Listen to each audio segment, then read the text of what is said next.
Welcome to this Alchemi-Culture episode. I'm your host, Phoenix Aurelius, and today this is just an episode with me. In fact, we've had quite a bit of feedback coming in saying that as much as you guys love the guests, the reason why we got so much encouragement to start our own podcast was because people wanted to actually hear more of what I had to say, not necessarily more of what some of these other people had to say. They're featured on other things. So thank you guys for all of your feedback and for helping to guide the podcast, because I would love to share some of the things that I have, and I was really honored to hear that that's what you want to hear more of.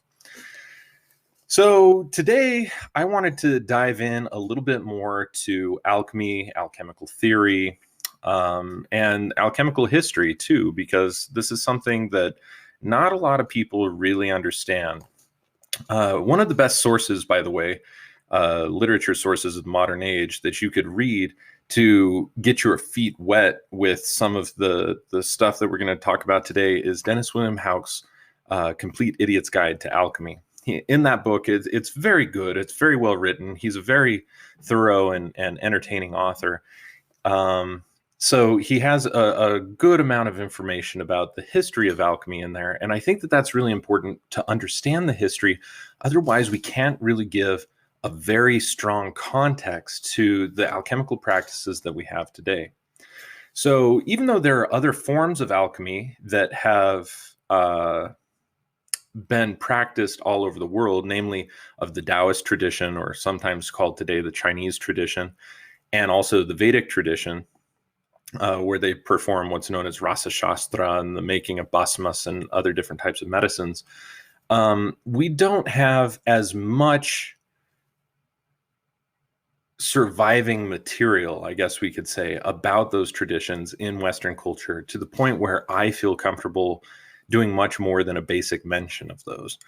So it's oftentimes known, even within, Chinese Taoist medicine and things like that still survive today, that a lot of the actual laboratory techniques that were performed, which by all written accounts, based on the translations that I have read, are largely sublimations, and they were working very heavily with mercurial sulfides and other things, as are the Rasa Shastra tradition, which is specifically about making sacred mercury sulfide materials, specifically in the shape of a Shiva lingam. In fact, that seems to be one of the pinnacle works of that particular tradition.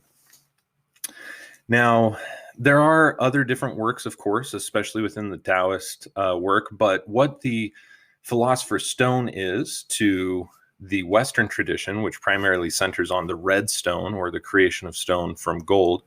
We also have the white stone. We also have the fire stone made from antimony. We have a bunch of different high-level initiatic stones. But the purpose of these is to help to extend life, and to also demonstrate a mastery not only over the physical components of nature, but also of the spiritual components of nature. And so the Chinese tradition and also the Vedic tradition, or what we could call the surviving Rasa Shastra tradition today, they're very awesome, very unique.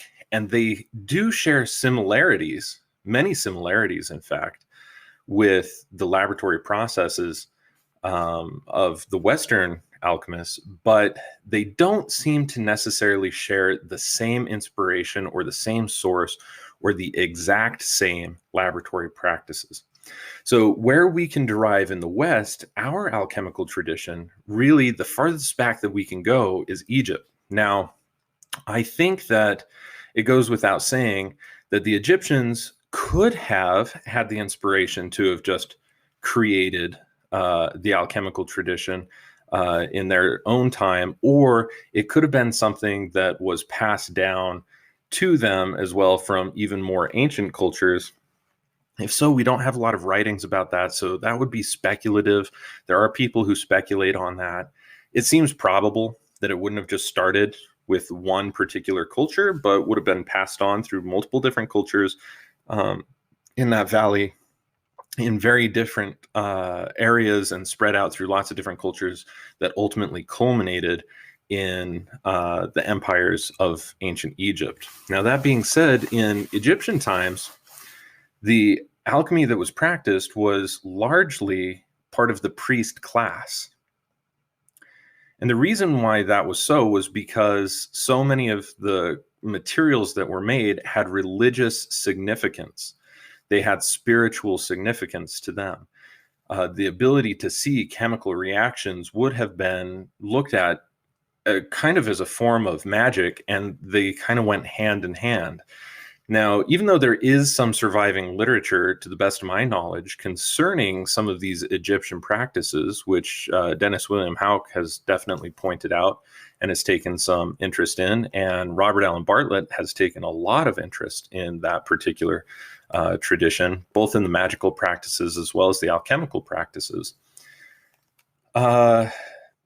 It wasn't the same alchemy that we know today, and it wasn't practiced with the same thing. If they were using concepts such as the Philosopher's Stone just in general, then they would have been doing it primarily to increase the longevity of the kings, of the pharaohs and the royal families, and so on and so forth, and also of certain priest classes. But as far as I know, we don't have any of that information about the Philosopher's Stone. That is not something that actually pops up in this era of alchemy. In fact, most of what pops up in this era of alchemy are laboratory works that are actually relatively simple reactions and processes that lend themselves to priest class kind of work that needs to be done for religious and spiritual significance, and also for the significance and the perpetuation of the rule of the pharaohs and of the royal families. Now, at some point, of course, the Greeks got their hands on the alchemical materials from Egypt, and they said that one of the kings, or a pharaoh even could have been, of Egypt, whom they called Hermes Trismegistus, was one of the most alchemical adepts ever. And they attributed him to the creation of alchemy when we call this Hellenistic Egypt, when Greece ran Egypt. Now, during the Greek period of alchemy, they adopted this, obviously, all of these art forms from the Egyptians, but they were working on chrysopoeia, which is gold making. But specifically, it was a very industrial thing for them. They were looking to use it for art. They were looking to use it to, when I say art, I mean to change the colors of metals from one thing to another to make it look more rare or look more expensive for the adornment of palaces and temples and so on and so forth. They were looking to, strengthen concrete and stone. They were looking to do all sorts of different types of things like this that were largely very industrial. And even within this era, we have some of the most famous alchemists, including Maria Prophetissima, who was sometimes known as just Mary the Jew, but she is the individual who created Mary's bath, or the bain-marie, as we call it in French. It's basically a double boiler with water. And she created a lot of other very interesting vessels, or at least is attributed to having created a lot of very interesting vessels. And what's very fascinating about this is that a lot of times they were working on seeing what type of material, when sublimated, would that smoke create a reaction with other metals. This was a huge part of the investigation during this Greek, or this Hellenic period. Now, after the Hellenic period in Egypt, of course, the Greek Empire ended up dying out, lost a lot of its clout in the area. And then Egypt was more or less influenced very heavily by the Arabs, and they burnt the library at Alexandria down. We probably lost more information than what we could ever possibly hope to recover during the burning of the Alexandrian library. Now, what's very fascinating about this period, though, is that at this time, the Arabs took all of the information that the Greeks and the former Egyptians had, and certain sects started using it in very, very awesome ways, to where they were excelling in arts and sciences, mathematics, of course, astronomy, and alchemy. We have, some huge alchemical names that had influenced the Western tradition, which had not yet started. Um, like Al-Jabir, for instance, or which the West calls Geber. Um, there are several others too that are just absolutely pivotal texts that ended up influencing the way that Western work had been done. And of course, Arabic medical practices were among the best in the ancient world for a long time. And this is actually really between the periods of about 500 AD to about 900 AD, or I guess we could replace AD with CE. So the Arabs got their hands on it and they made their own mark on the alchemical corpus as well. And it's during their time that with alchemy in the West that we really begin to see different advancements and different types of things that were not quite so industrial or commercial going on, and different permutations happening, especially with its medicinal uses and applications.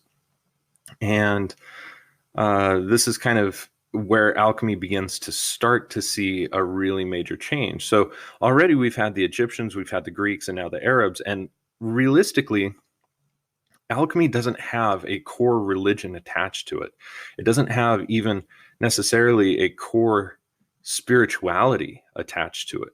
The theory, the techniques, the practices, the reasons for why these practices work, they are all entirely different depending upon the culture that has actually used it, because they're filtering it through their own cultural lens. And I think that that's something that's absolutely pivotal and important to understand, because so many people today look at alchemy, especially they go back to, say, the Western alchemical tradition, even that of the 19th century in France, in particular, France and Germany and surrounding Western European countries, and the English alchemists, of course. And they say, oh, this is what alchemy is, and it's tied in with this form of magic, and it's tied in with these secret societies, and so on and so forth. But that was just an adaptation of alchemy that happened during that particular time period. At other time periods, entirely different philosophies, entirely different reasonings, entirely different theories, they all existed, and they were all imposed upon the art. So alchemy really is just a series of observations of nature and repeating those processes that we observe in nature in a micro, how shall we say, kind of in a microcosmic way, where we take what we see on a macrocosmic level and apply it microcosmically in a flask or a jar or a kiln or, a sublimation vessel, and so on and so forth. So alchemy doesn't ever have one particular lineage that has remained the same from the beginning of time until the modern era. And that is a major misconception that most people have. In fact, it has changed, and it has perpetually changed with each generation, even within a particular era of it. So, like, for instance, with the Egyptians, there were multiple different eras within the Egyptian alchemical corpus where we can see that there are different purposes and points and different applications also of each of the surviving writings that we have that tell us that it's entirely different and has evolved, and its purpose and usage has evolved over time. And we see that very same thing happening within all of the eras and all of the cultures who take it. So, throughout the Egyptian, the Greek, and then the Arabs. And then finally, from the Arab alchemy point, right around 1100 AD, you start to, because of the Moors in northern Africa, like in Morocco, we find its first entrance into Western Europe via southern Spain, and then also into France, and partially into Portugal as well. And so even today in Portugal and in Spain, we see these copper alembics being made, which are still called in English a Moor's head, because the Moors had introduced them to these distillation vessels, and they're used in very large scale in order to produce the native distillates, or the native spirits that are drunk very widely in these various regions. Okay, so this is kind of where Arab alchemy starts to influence Western European culture. And of course, by the 13th century, we get into Nicholas Flamel and the creation of the Philosopher's Stone in France. And that's really, as far as I'm aware, the very first beginning in historical literature where we really see the Philosopher's Stone in the same way that we see it today, really being mentioned and talked about widely and sought after. Although it is said that within that story of Nicholas Flamel, that it was taught by Jewish scholars. So obviously there were Jews who had access to this information too, possibly within the Arab world, or possibly as separate from the Arab world, where they had taken things from the Arab communities or possibly even from the formerly Greek communities and had preserved them and practiced them in their own right. That still remains somewhat unclear. There are some books and some information about it, but it's largely speculative as far as I'm aware at this present moment. So with that being said, though, once we start getting into Western Europe, now the tradition really takes off. And unfortunately, because of the tradition of the Philosopher's Stone and the writing of these works in early Western alchemical writings, this is where a lot of people flocked to alchemy, not all of which were actually even concerned with the alchemical art the way that it was actually passed on, which was a very holistic, not just physical, not just laboratory development. It was something that happened internally and something that happened spiritually, psychologically, and physiologically that allowed the materials to be able to be transformed or transmuted in a proper way. But still, at this time period, the major focus in Western Europe is chrysopoeia. And so this attracted a lot of people who were very money hungry and some people who were just fly by night. We call them in French souffleur, which is a puffer or a blower, technically. And what it means is basically that they're fanning the fires of their own egos as they're trying to earn wealth and fame and credit by saying that they have these arcane secrets to be able to transmute baser metals into gold. And as a result of all of the people flocking to alchemy over, the late 13th, 14th, 15th centuries, we begin to see that there are a whole lot of really false individuals that gave alchemy actually a relatively bad name. That being said, alchemy was absolutely important and critical to study in those centuries in universities. And so they had kind of like an accredited corpus, if you will, of alchemical works. But nobody in schools and universities was really making the Philosopher's Stone, but they were learning about all of the different other chemicals and various applications of these chemicals that could be made. And even you would have to study these things if you wanted to be a physician, because they had made their way, because of the Arabs, into the medical corpus of medicine. So this is where we start to really see the crossover in the Western world between alchemy and medicine. It really started with the Arabs, but then was perpetuated by the Western Europeans in their alchemical traditions and became part of university study.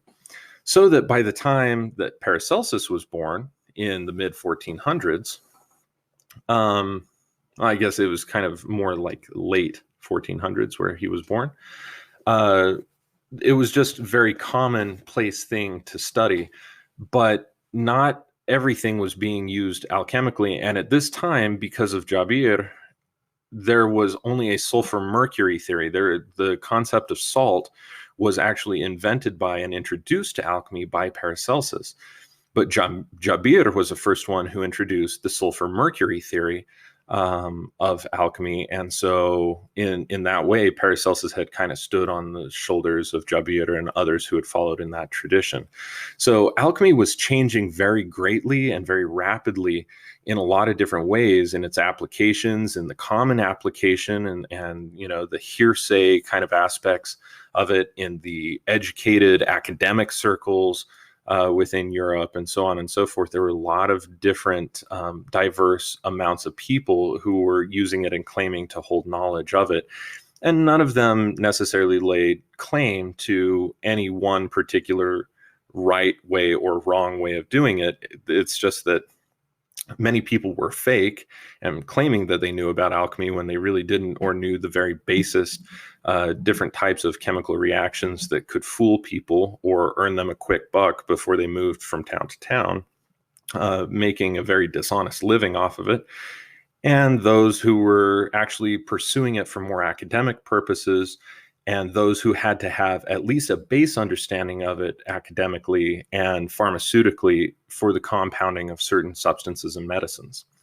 So that's all of that is very, very fascinating and interesting. But it's during Paracelsus' life that he actually takes the work of alchemy and the corpus of alchemy as it was handed down to him in the West and through academic circles and through folk circles and so on and so forth, and put it into a context of being able to actually compound very profound medicines. Now, at his time, Galenic medicine really ruled the scene. And Galen, of course, was a very famous Roman physician who lived in Greek territories, but it was part of the Roman Empire, and had written a great deal and very extensively on Aristotelian medicine. So this was, the four Aristotelian humors of sanguine, choleric, bilic, and melancholic. And Paracelsus really didn't like that system of medicine. He saw that it was actually hurting just as many people as it was helping. And so his advocation was, let's use the alchemical art that we know of to be able to make the most advanced items of healing that we possibly can, instead of trying to make lead into gold, and instead of trying to in vain transmute all of these metals, which you guys don't even know how to do, and which I do, as he would say. And let's use this for the most noble pursuit that there is, which is medicine. And he was very, very, very structurally intact and ethically and morally intact in terms of using things only for their highest virtue and using them in the most responsible and ethical way as possible. And so alchemy at that time started to be seen by some, especially his students and himself, as a way of being able to compound very awesome medicines. Now, for the next several centuries after Paracelsus' death, people who were still very largely, especially universities and the structure that was very heavily involved in Galenic medicine and this humoral archetyping that the Greeks had passed on to the Arabs, and that the Arabs had passed on to the West, and so on and so forth. And they were very skeptical of Paracelsian medicine or Spagyric medicine, which they called chemical medicines, or chemical, CHYMICAL medicines. And the reason they were skeptical of it was that they thought that the materials would actually poison a person more than what they would help. And of course, Paracelsus, and I say this all the time, people have heard me on interviews try and dispel the myth that Spagyria equals herbal alchemy. That is absolute total nonsense. If you take a look at everything that Paracelsus had written, he didn't even focus on the plant kingdom in any one particular way where you could even draw the assertion that Spagyria equals herbal alchemy. He included herbs, he included animal materials, he included mineral materials and metallic materials, and talked about every different kingdom. If it came from nature, then it had the ability to be worked on in such a way that it could become, over time, an exceptionally potent medicine. And so this is what he did and what he focused on. And so, he treated syphilis, for instance, with a form of mercury sulfide.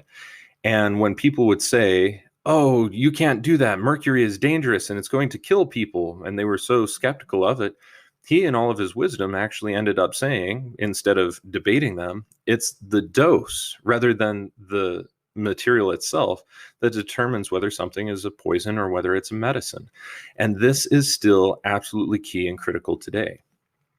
So even centuries after his death, people were still actually pretty skeptical about chemical medicine, but it was still practiced, okay? And Paracelsus himself had come up with huge amounts of theories, philosophies, substances, everything. I mean, he was so revolutionary. He revolutionized the entire fields of astronomy, of theology, of alchemy, of, like 4 or 5 other different fields. He was just so prolific and very thorough in his work, and saw everything as being connected. And so he of course, during his time, anybody who's very revolutionary isn't going to be looked at so well, because the entire establishment has based their assumptions and assertions that they live by kind of on what they have been taught and what they invested their money into in order to be taught.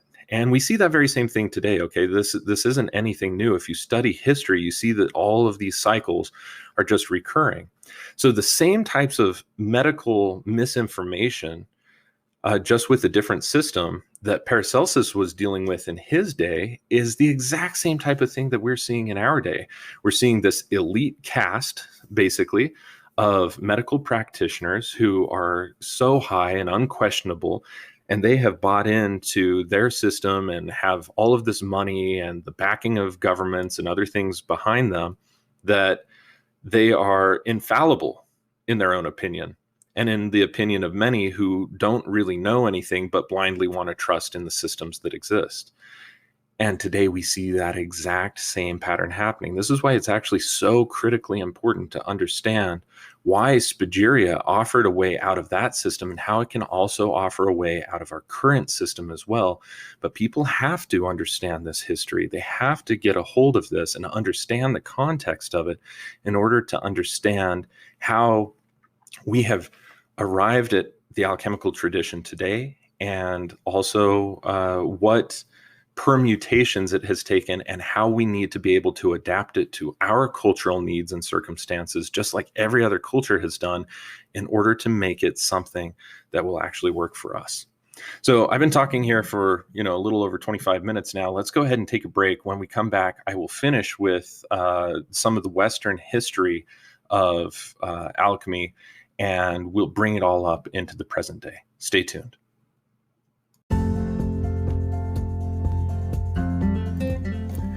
Are you looking for the highest quality herbal supplements and remedies for your home apothecary? Or maybe you're looking to take your spellcraft, magical workings, or offerings to the next level. Whatever your reasons might be, we have hundreds of herbal spagyric items available, and every purchase supports our work and helps bring Spagyria into the light of the modern world.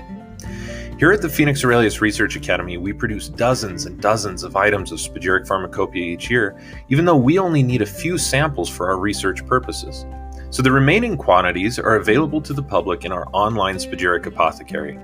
Only the highest quality natural, organic, biodynamic, and ethically wildcrafted materials go into our products, and every purchase you make helps fund our research.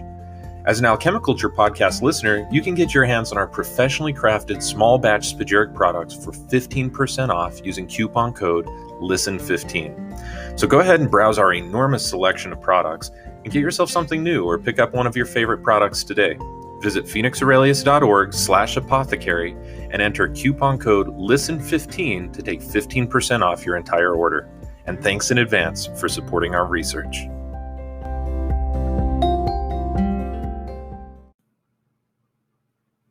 We're back from the break. Thank you for listening. Before the break, we were just talking about the history of alchemy from ancient Egypt until the modern day in the West. And we basically just got to the point of Paracelsus.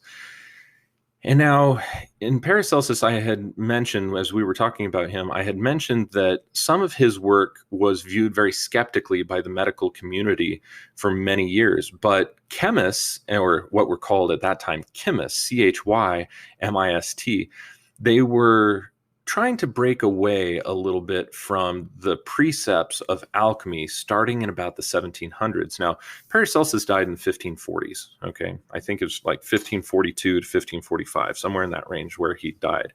And he didn't just die, he was bludgeoned to death from behind because he died of a blunt force skull fracture. And that's how he died. So it's not like he just kicked the bucket at a very early age of, 45 or so years old. He actually was done in, which again parallels very much so the types of things that we end up seeing today. Really, the actions and behaviors of humanity have not really changed. And this is why it's important to understand our history, because cycles only repeat.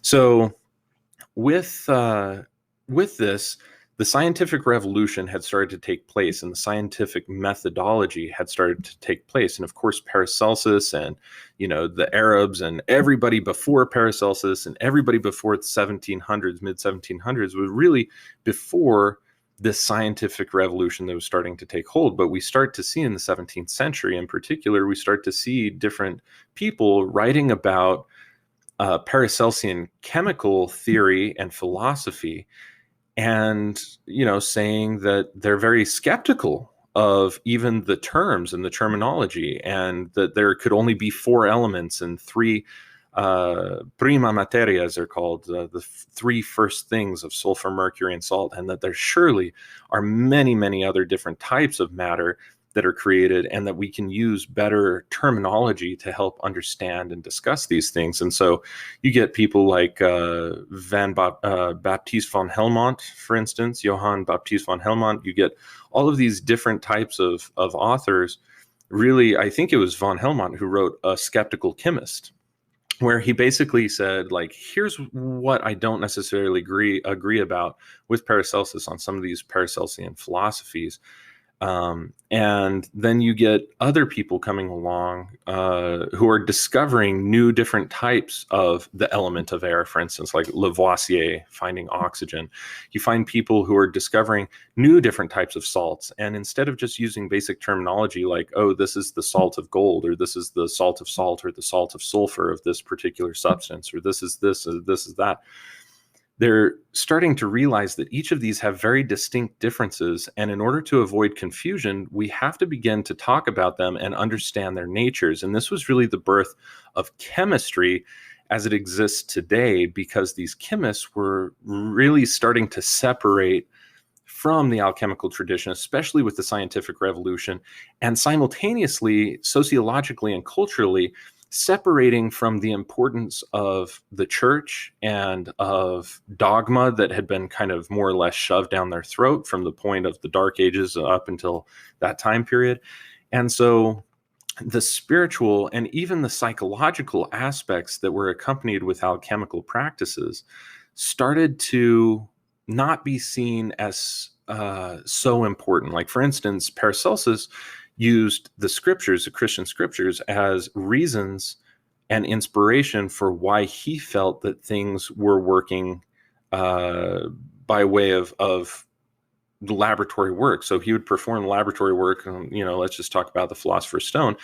He used the entire scripture of Matthew, Mark, Luke, and John to talk about the resurrection of Jesus, everything from the passion of the Christ, and even before that, to talk about and use imagery from the scriptures to talk about how the process in the laboratory needed to be worked, because the stone is like Jesus. He becomes resurrected, whole and perfect of body, spirit, and soul.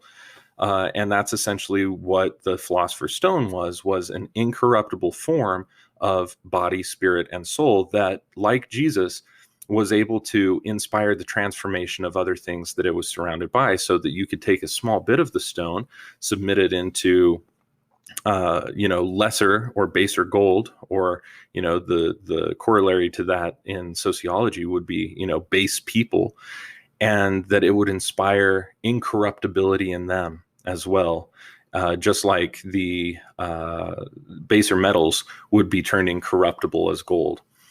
And so there was this kind of religious, or even you could call it dogmatic, reasoning for why things worked. And again, this was very pre-scientific. And so once the scientific revolution had started to take hold, especially within academic circles, all of that religious material was associated with spirituality. There was no differentiation for centuries between what is spiritual and what is dogma. And so we lost and we were distanced from all aspects of spirituality within chemical medicine. And that's something that we still need to understand in order to be able to reintegrate it properly today, because today we have very diverse spirituality. Some people may very much so still be within a Christian framework or a Christian dogma, and that's perfectly fine. There's nothing wrong with that. And they may end up taking a look at some of Paracelsus's work and just having fundamental differences of opinion between the way that Paracelsus was interpreting it. And so they might have different reasons for it, and they might have a different spiritual relationship to it. And that's also okay. And we can also have individuals who are looking at it from a completely secular spiritual viewpoint, like myself, who look at it from very kind of heavily inspired by Iron Age pagan views from Ireland, from Scotland, from Norse regions, and so on and so forth, where my spirituality really lies within those traditions. I'm able to take a look at the alchemical processes and relate them back to my own mythology and my own source of spiritual inspiration as well, and psychological inspiration. And all of these things are absolutely fine. In fact, once you understand the context that every culture has done this, that the Arabics were looking at it through an Islamic lens, that the Greeks were looking at it through a Hellenic pagan lens, that the Egyptians were looking at it through, the Egyptian pagan lens, ancient Egyptian pagan lens, you begin to understand that the processes themselves can be interpreted and used by anybody within any context of spirituality and of psychology. So that's not what's important. What is important is the standardization of the methodology. And this is where chemistry actually, if anything, has actually lended a great service to the alchemical world, because now we have identified so many different substances that we're not limited anymore to the traditional terms of just sulfur, mercury, and salt. And we're in this really cool and unique time after all of the separation that has happened between, alchemy as it was in, say, the 1450s and 1500s to the way that it exists today. We are so much more enriched with the ability to understand various chemical reactions and various names of substances, that it's not nearly as elusive as it once was. And what's also cool is that whereas at one point alchemy was the first psychology, it was the first form of spiritual seeking, realistically. It was the first form of chemistry and of natural observation and naturalism just in general. The first ecological science, the first, all of the sciences, all of the arts, they all have their root in alchemy. You couldn't create an ink without understanding how to be able to mine the ores and then be able to use basic processes within the alchemical corpus of processes to be able to process that into an ink that could then be used by artists for painting. So everything has its root inside of the alchemical tradition. And as a result of the scientific revolution, we took the chemical processes and we separated those. We could even call that the body or the salt of the alchemical tradition. Then we took the psychology of it and we separated that, and that became its own field. And then we took spirituality, and that has developed in myriad ways as well. And so just like in the laboratory where we have, the salt, which would be the body, we have the sulfur, which is the soul, and the mercury, which is the spirit. And all of these things in every material need to be broken apart, separated, perfected on their own, and then recombined. That's virtually what has happened over the last several hundred years since the advent of the scientific revolution to all of these individual fields of chemistry, psychology, and of course, spirituality. And now we are at this really beautiful time where we have the opportunity to reconstruct all three of these purified materials and put them back into the corpus of alchemy in such a way that it can become socially important and relevant again. And actually, this is where the entire concept of the birth of Alchemi-Culture had come from when I created this concept in 2012. Permaculture was kind of on the rise, and people were beginning to talk about permaculture communities, and permaculture is not just a philosophy, it's a way of life. And I thought, oh, that's really cool. Let's create a play on that with alchemy, because it's the exact same thing. Alchemy is not necessarily a theory. It's not even an action. It is a way of life. It's a way of looking at things. It's a way of understanding and interacting with things. And so Alchemi-Culture is born out of this ability that we have that is so unique to our particular time and our generation, to be able to put all of these perfected aspects back into a practice that meets the needs of our evolving communities and meets the needs of our world in the present time. And in no way, shape, or form does alchemy today need to negate the chemistry that has developed out of it. In fact, it can be incorporated into it in order to make it even a more beautiful, succinct practice. The only thing is that we need to incorporate the spirituality of ecology right back into the material, because chemistry has in so many ways distanced itself from what is natural and what nature does. It has figured out all sorts of really amazing manipulations of material, but not all of those manipulations actually happen in a natural environment. Whereas Spagyria in particular, and alchemy before it, were only working really with things that would have been able to be done in a very natural environment, with very natural materials and natural processes, in such a way that you're creating something that is still within the confines of what nature herself would be able to use, so that we can still learn from nature in terms of its application and in terms of its usage. And so all of these types of concepts just need to be unified and brought back together. And of course, anytime that two or more things are combined, there is a certain reaction that will happen. Either something is going to go into solution, or certain things are going to precipitate out of solution, or there might be an acid-base reaction, or there might be other different types of reactions like congelation or coagulations or etc. that are going to happen, where all three of these materials that we add back together are not necessarily going to retain their own individual identity anymore. They're going to be combined back into something that creates a new thing altogether. And this is actually a process of exaltation of all of these sciences. So I think that it's just so impeccably and incredibly important that people begin to understand the context of the history and how it has kind of changed and evolved just on a very basic level, to understand and to be able to get the viewpoint that alchemy as it can exist today is at such a beautiful point, because we have so many individual and perfected sciences that can lend itself to enriching the experience and our understanding and our practice and applications of alchemy in the modern day.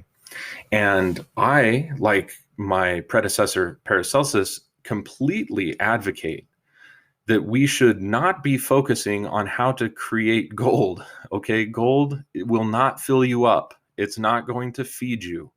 Okay, the monetary systems, if we flood the market with gold, then gold absolutely has no value. The only reason why gold was valuable in the first place was because it was rare, and rare things have value to those that can place money or monetary substance to value those things and show that this is so rare that it's only designed for these people who can afford it with these particular types of resources. And realistically, in our modern age, whether we like it or not, things are changing to where that is not the name of the game. The name of the game isn't based on value. It's based on, well, it's trying to lead towards, it looks like, equity and sustainability. Those are the types of things that we're working with, because we have in so many ways exploited the natural resources that what was once considered to be very rare because of industrial processes is now not so rare. For instance, it used to be exceptionally rare for a single person to have more than just one or two pairs of clothes. That was true well into the 1800s even, until we started using industrial manufacturing that made these clothes a whole lot cheaper, made fabrics and textiles cheaper because of the innovations. So today, even the poorest of people usually have many different outfits, and they have things that will last for a long time, polyester clothing and, not just cottons and linens and other different types of things like that. So we need to start to think realistically about our culture and our cultural needs and what we are trying to achieve actually in terms of sociological functionality of our communities and of our societies and of global society as a whole. What does that really look like? And it seems like the trends, both astronomically speaking, as well as, or, some people would say astrologically, although for me, modern day astrology is completely different than what I practice, which actually is astronomy. The only thing is that, like alchemy, I acknowledge that astronomy has applications that lend to our psychology that are perfectly explainable through the sciences of electromagnetism and electromagnetics and their fluctuations and causations based on our own electromagnetic impulses that primarily make themselves manifest through the heart, the brain, the nervous system, the endocrine system. So with that being said, I think that it's very important that we begin to use alchemy and think about alchemy today as a way of transforming our society into something that is more sustainable, more beneficial, more helpful to meet the needs that we have at present. And the main thing is that we're going to have to, in some way, shape, or form, begin to get on the same page as to what's really important to us. For me, ecology is completely important. And sometimes people who misunderstand me think that I might be, a global warming activist because they don't understand my perspective. They just say, this guy's interested in ecology and ecological preservation and sustainability, and therefore he must be part of this particular group. And that's not true. I take a look at the quote unquote science that exists on these issues, and I can't see anything that's absolutely definitive that shows that human interaction is exclusively the main cause for what people are calling global warming. And in fact, I'm not even sure that global warming is necessarily a thing. And, loose terms that are lump summed into this, like climate change and all these other things, they're actually political terminologies that are actually distanced from the root cause of the issue. And so for me, I view it the same way that I view modern medicine, where modern medicine is actually distanced from the root causes of issues, where it's, in so many cases, just trying to relieve the symptoms without ever addressing the root cause and coming up with diagnoses or terms that can be used to give people a sense of understanding of what disease they might have so that they can be satisfied at that level without ever realizing that the root cause of it is probably very easy to get to the heart of.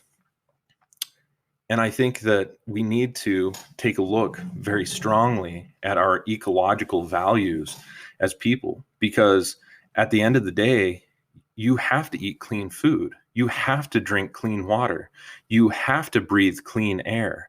You have to bathe in clean water. You have to have these primordial elements of air and water and earth and fire that are all pure. Because if they're not pure, then what ends up happening is that we are poisoning ourselves and causing ill health, not only to ourselves, but to the environment itself. And because we are a closed sphere or a closed environment, a closed flask, let's say, especially for those of you who might be part of the flat earth persuasion, I don't want you to get turned off by the term sphere.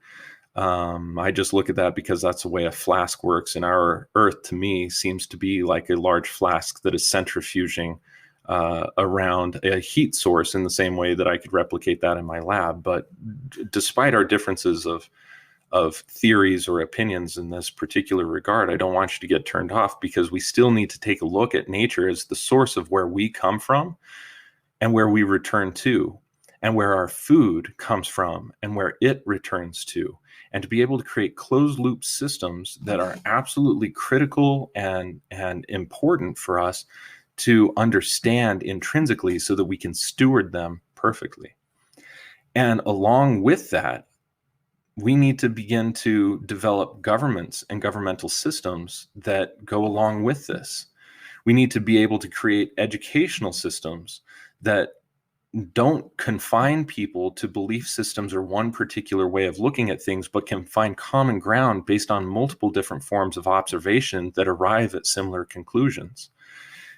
We need to begin to outgrow many of the sociological structures and confines and dualism that drives the divisiveness of our societies today, and we need to get past all of these things in order to really begin working as a certain global consciousness, not as a global country, not as a governmental movement, but as a consciousness where we have shared values, so that regardless of whatever governments are in place, we know that the basis things that we all use in common as humanity are going to be protected, held sacred, honored, all of these things, in order for all of us to be able to thrive and to live happily and healthily and with freedoms and liberty. And the only way that I can see that we can do this is through transformation. And again, alchemy is the art and science of transformation. There is nothing that anybody can do to exalt or transform anything that is not alchemical in nature. But if we understand the alchemical corpus of transformation and the systems and the processes by which we're able to do this, then we will have a much easier time, because we can apply the exact same processes that we use in the laboratory and create corollaries for those on the psychological, sociological, educational, governmental realms, and perform alchemy in all of these different aspects. There's nothing that exists as energy, either an idea or actual things or people or spiritual impulses or anything, that cannot be perfectly transformed and or exalted using the alchemical process. And this really at its heart is the basis of Alchemi-Culture. It's applying alchemy, understanding it so intrinsically that you know it even better than you know yourself. And by knowing those processes so well, you will come to know yourself fully as however you want to shape and transform yourself and move into these new exalted and higher expressions of the states that comprise you, that comprise your community, that comprise your sociology, that comprise your psychology, so on and so forth. It's a very holographic and fractal concept. And once we get, too big with the vision, that's where people say, oh, well, that seems to be, a really great vision, but it's going to be difficult. But it's not. Just like in the laboratory, you start one project at a time and you finish that project, and then you learn so much from that project. You say, you know what, the next time I want to do that, I want to try this and I want to try this. And then you end up split testing these two different processes in the laboratory to see if it makes a big difference. And then now you not only had your first project that you work on, but now you have 2 more projects or 3 more projects, and so on and so forth. And you look back over a short period of time, you realize you had well over 100 projects under your belt. You have well over 15,000 projects under your belt, like I am now. You have well over all of these different projects that you have worked on, where you have ascertained and learned new things. And you look back at the person that you were and the person that you've become, and what all you have drawn away from each one of those experiences. And it has catalyzed and transformed and exalted you, because you have incorporated all of these aspects into your personal repertoire of experience that have changed and shaped you. But it takes people doing their personal work. There is no better way to transform the world than to work on yourself, because as you do that, and as somebody else does that, and other people around you do that individually, you'll come together and find common ground collectively. And enough of those collective sources coming together, that is how the world will transform. And that is, as far as I can see, the only way that nature gives us that we will be capable of doing this. So I see for us a very bright opportunity.